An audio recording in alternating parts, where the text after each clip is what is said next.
अमरोती शहर के doctor Panjabrao Deshmukh medical college में पढ़ रही एक छात्रा का विनय भंग करने का मामला सामने आया है। इस संदर्भ में गाड़गीनगर थाने में शिकायत दर्ज कराई गई है। ये छात्रा doctor Panjabrao Deshmukh medical college में मेडिकल की शिक्षा ग्रहण कर रही है और उसी मेडिकल कॉलेज में स्वास्थ्य मित्र के रूप में कार्यरत नितिन पवार नामक युवक पिछले 1 साल से युवती का पीछा कर रहा था तथा उसको कई बार इशारे भी कर रहा था। इस मामले में नितिन पवार को समझाने के बाद में भी उसके बात ना समझ में आई। आखिर तंग होकर पीड़ित युवती ने गाड़गीनगर थाने में शिकायत दर्ज कराई है। पुलिस ने आरोपी नितिन पवार के खिलाफ मामला दर्ज करते हुए आगे मामले की जांच शुरू कर दी है। अमरोती जिले सहित शहर भर में कोरोना वायरस ने अपने पैर पसारे हुए हैं और इसी कड़ी में अब कोरोना वायरस ने बलगांव में भी दस्तक दे दी है। बलगांव में भी कोरोना संक्रमित मरीज मिलने के बाद 23 जून को अमरोती के जिलाधीश शैलेश नावल के साथ में आरोग्य विभाग के कर्मचारी, आशा वर्कर और बलगांव पुलिस स्टेशन के वरिष्ठ पुलिस निरीक्षक आसाराम चोरमले ने मिलकर कंटेनमेंट जोन एरिया का जायजा लिया। जिलाधीश शैलेश नावल ने स्वयं कंटेनमेंट जोन क्षेत्र में जाकर नागरिकों से वार्तालाप भी की और आरोग्य विभाग की टीम को बलगांव क्षेत्र कोरोना वायरस पर अंकुश लगाने हेतु दिशा निर्देश भी दिए। जिलाधीश शैलेश नावल ने संपूर्ण कंटेनमेंट क्षेत्र का दौरा करते हुए क्षेत्रवासियों को भी कोरोना संक्रमण पर अंकुश लगाने हेतु और कंटेनमेंट जोन के शरद पवार कॉलोनी, हनुमान चौक परिसर के प्रत्येक क्षेत्र का जिलाधीश शैलेश नावल ने स्वयं दौरा किया और इस दौरे के दरमियान आरोग्य विभाग का संपूर्ण दस्ता बड़ी सतर्कता के साथ में जिलाधीश शैलेश नावल को क्षेत्र के नागरिकों के संदर्भ में जानकारी देता हुआ नजर आया। इस समय बलगांव पुलिस स्टेशन के वरिष्ठ पुलिस निरीक्षक आसाराम चोरमले के साथ में बलगांव पुलिस स्टेशन के कर्मचारी भी उपस्थित थे। वे बलगांव बबलू अहमद अली की यह रिपोर्ट। कोरोना वायरस की पार्श्वभूमि पर देश के सभी पर्यटन स्थल वीरान पड़े थे। बीते 3 माह से कोरोना वायरस के कोहराम में पर्यटन स्थलों को बंद कर दिया गया था, लेकिन महाराष्ट्र के विदर्भ का नंदनवन समझा जाने वाला अमरोती जिले का मेलघाट और इसी मेलघाट में आने वाले मेलघाट टाइगर प्रोजेक्ट, ज्ञान गंगा पशु अभ्यारण्य, काटेपूर्णा पशु अभ्यारण्य, लोनार वन्यजीव अभ्यारण्य और टिपेश्वर पशु अभ्यारण्य सैलानियों के लिए निसर्ग का क्षेत्र माना जाता है और इस क्षेत्र को शुरू करने के आदेश दे दिए गए हैं। क्षेत्र के नागरिकों का दारोमदार सैलानियों के ही भरोसे होता है, लेकिन बीते समय से अनेक लोगों का रोजगार बंद होने के चलते शासन ने इन सैलानी क्षेत्रों को शुरू करने के आदेश जारी किए हैं, जिसके चलते बारिश के सुहाने मौसम में अब सैलानी मेलघाट की सैर कर सकेंगे।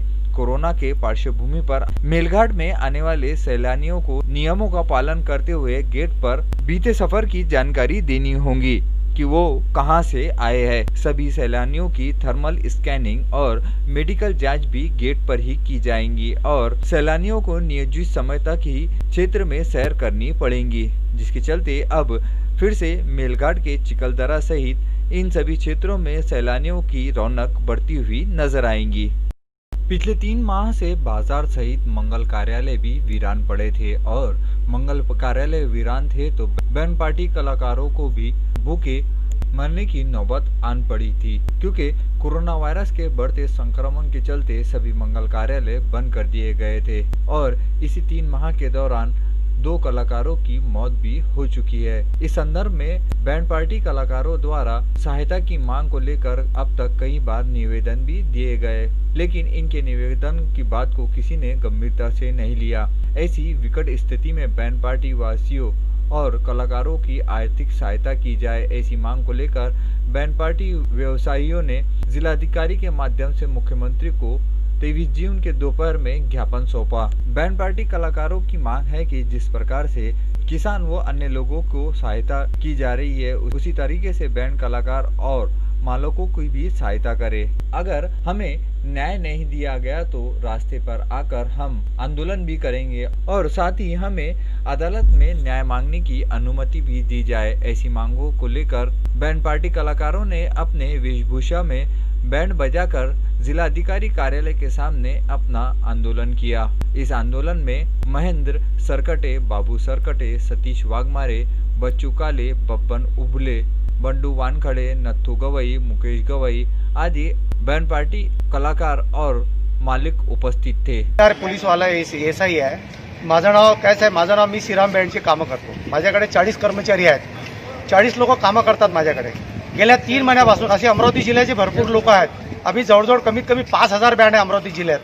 या 5000 लोकांमध्ये साहेब आम्हाला आजपर्यंत कोणत्याही प्रकारचा या आजच्या सरकारनं आम्हाला मदत केली नाही. अशा सरकारचा निषेध आहे एक. आणि ज्या वरिष्ठ अधिकाऱ्यांनी आम्हाला आजपर्यंत जे 5 अर्ज दिले आम्ही गेल्या मार्च महिन्यापासून, त्या 5 महिन्यापासून आम्हाला एकही आतापर्यंत कोणत्याही प्रकारचा न्याय दिला नाही. आणि एक कागदाचा तुकडा सुद्धा दिला नाही. एक आतापर्यंत कागदाचा तुकडा दिला नाही.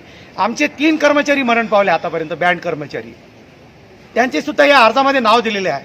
आणि कोणा तारीखला अर्ज दिला आहे राज्यपालांना, मुख्यमंत्री महोदयांना आणि जिल्हाधिकारी साहेबांना, RDC साहेबांना जेवढे अर्ज दिलेले आहेत त्या या अर्जामध्ये तारखा दिलेल्या आहेत. मैं स्वतः कोरोना वायरस की पार्श्वभूमि पर जिंदगी धीरे धीरे सामान्य होती हुई नजर आ रही है, लेकिन कोरोना का कोहराम थमने का नाम नहीं ले रहा है।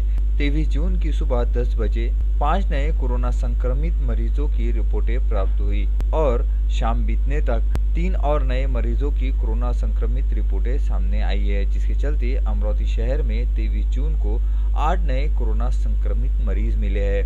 इनमें से एक मरीज यूनिवर्सिटी निवासी भी होने की बात सामने आई है, जहां बीते दिनों बडनेरा एवं यूनिवर्सिटी में 4 दिनों का जनता कर्फ्यू लगा दिया गया था, क्योंकि बडनेरा सहित यूनिवर्सिटी कोरोना का हॉटस्पॉट बन चुका था और इसी हॉटस्पॉट को सामान्य स्थिति में लाने हेतु जनता कर्फ्यू भी लगाया गया था।